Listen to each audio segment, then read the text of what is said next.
just a couple of observations from our limited experience in the government. Technology is great. Introducing technology in government departments, across all departments, talking and projecting government as a single entity is all fine. There is also a need to change the mindset in the government.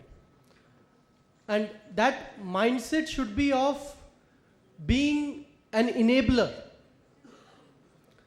That mindset should be of the implicit relationship of faith between the governed and the government.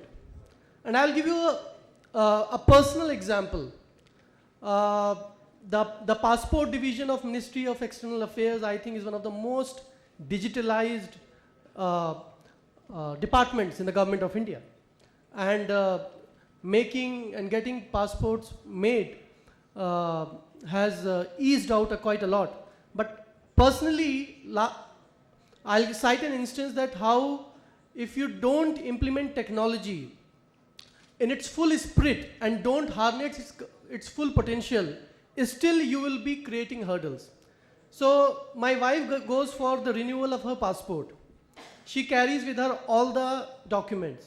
She carries with her my official passport, which carries her name as my wife, which carries my passport details, and she carries the marriage certificate.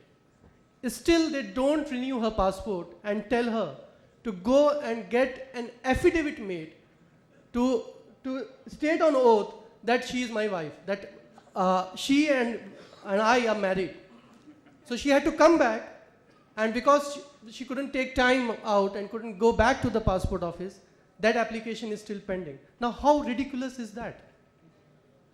You have all the documents, you have everything, and still you want a sworn affidavit. This practice of making citizens file affidavits, I think, has to go. And this is one of the steps that we have taken. We have done away with 299 affidavits. The different government departments in Delhi government used different people, first get prepared and then find ways of sending it across to the relevant department. Nonsensical.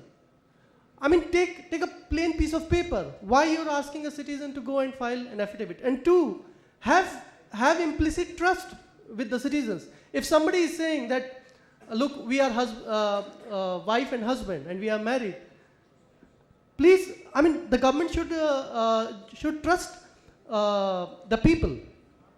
And I think it can be turned the other way around. I mean, somebody, I think, at the start of the session talked about how one business entity in its dealing with the government every year has to approach an n number of government departments, right? So why do you approach those n number of government departments? Because every government department acts in silos. So you have taken PAN number, DIN number, TIN number, but that's you have done with some other department. When you come to me, you have to prove your credentials afresh. And that's where this approach of government coming across as a singular entity becomes very important. And with it is also important is a change of mindset. Because you cannot have a digital government and still you have approach of making people give you sworn affidavits and so on. So one, let technology alone do its work, and with technology don't mix up paperwork.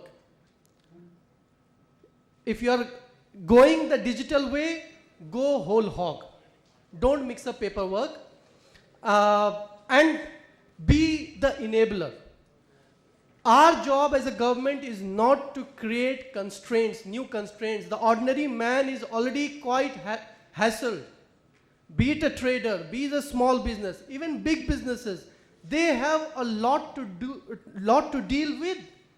when they are doing business, when they are competing in an increasingly cutthroat business environment, as a common man, whether you're living in a slum or you're living in a middle class colony or in a posh neighborhood, there's a lot on your plate. The government should not add to the woes of the citizens. Be an enabler and remind ourselves that we are public servants. We are there to provide services. We are not there to act in an adversarial environment. And so technology, change in mindset, and vision from the top, I think together can make a lot of difference. And there are other panelists who would be making more detailed presentations, so I would not come in the way. Thank you.